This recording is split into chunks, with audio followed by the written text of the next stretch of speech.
Hi everyone, and thank you so much for the lovely warm welcome into the community, and thank you Caroline for inviting me to come and share my knowledge. I am a dietitian. My name's Gillian Killiner and I have been practicing for 24 years, advising thousands of people both in the NHS and in my private services.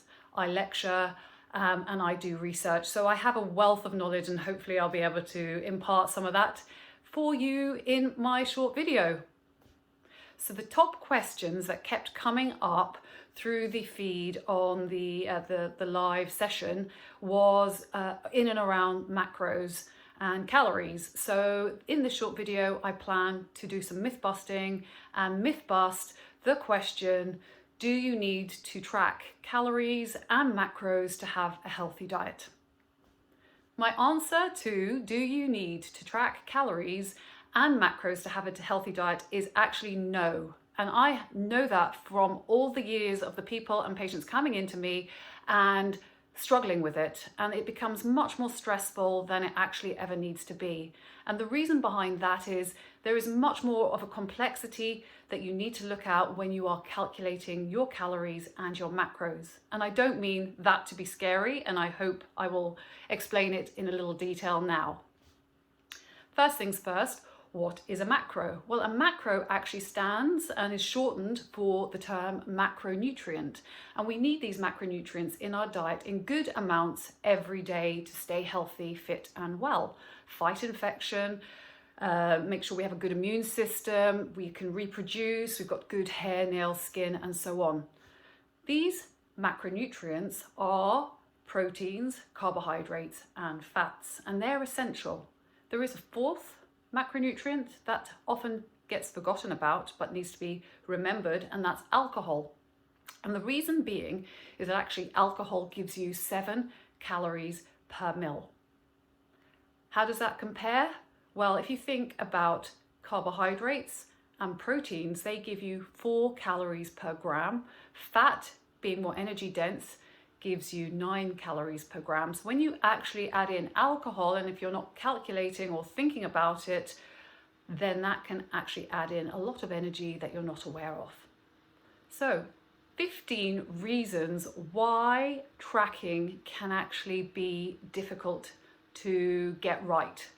And these are my 15. There are plenty more. I just written these down and hopefully you can relate to some of them. So first things first, age. Age, when you're young, you're metabolically much more active, you're less likely to have injuries or illnesses, and so your metabolism is on fire. As you get older, we have different issues, health issues, medications, we have hormonal issues, we definitely are maybe more sedentary, and so that really can impact on the way your body metabolically works. When we're calculating our ratios, we are looking at the numbers. So things like how much protein do you need, how much fat do we need, how much carbohydrate do we need, and they can actually be very varied depending on your goals and desires, your outcomes. If you're needing to lose a lot of belly fat, if you're needing to build muscle, if you're an endurance athlete, or if you've got a lot of weight to lose, your goals are really going to be very different.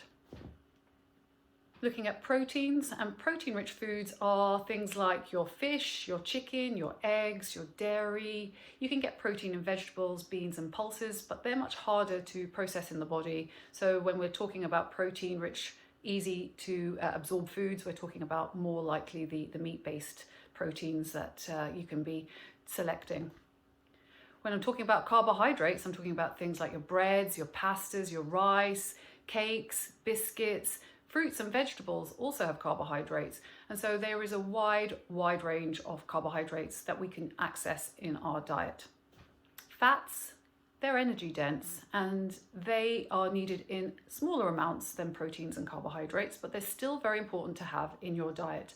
And we get fats from a variety of different food groups. We can get oily fish, we get it from butters and oils, we get it from processed foods like cakes and biscuits and creams and takeaways. So fats can come from your foods in a wide range, again, of selections of foods that you're eating.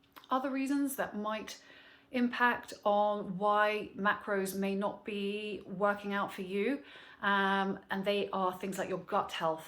Interestingly, if your gut isn't really absorbing nutrients properly, or you have a dysbiosis where you've got gut bacteria that is different to somebody else, you may be absorbing nutrients differently to that other person. And that whole area fascinates me, and it's an area that I do a lot of research in.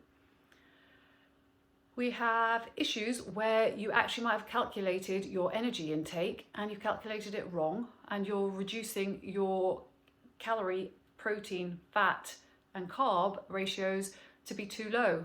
And your body then may lose some weight initially, but it starts to put the handbrakes on. It doesn't want you to lose weight and not be sure that you're not going to die. So it slows down the thyroid and actually slows down the process of your metabolic rate.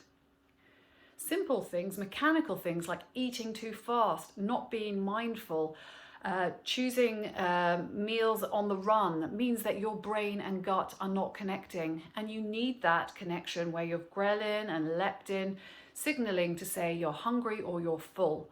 And when you eat too fast, those things don't work as effectively and you can overeat.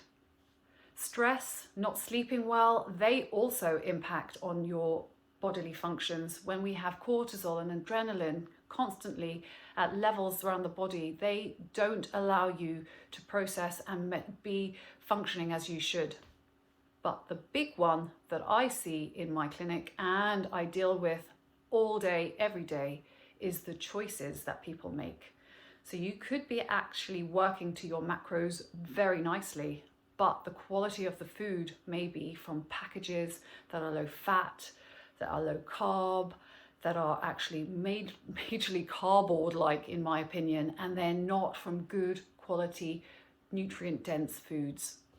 What does that mean? Well, that actually means that you are not getting the micronutrients that you need for blood sugar control, for stability, for brain health, for gut health.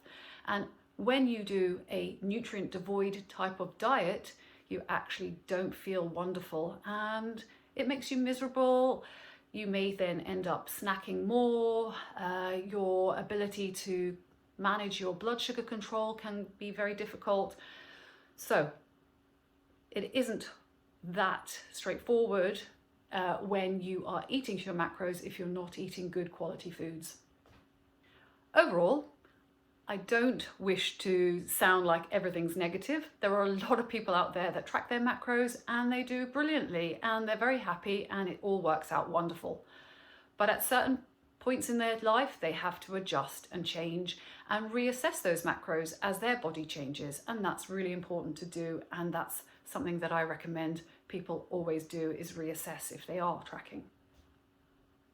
If you don't wish to track, and I certainly don't, and I know Caroline doesn't, we eat intuitively. We look at our plates, we smell our food, we want color, we want nutrition, we want to feel full and happy and walk away from that meal and then, get on with our day. Tracking just isn't something that we need to do. If you don't want to track, then that is the myth busted. You don't. You can eat healthy, you can assess your body, how it's working. Are you building muscle? Are you losing weight? Are you feeling wonderful? Are you able to do Caroline's workouts? And then if that is going well, then don't stress too much about those macros.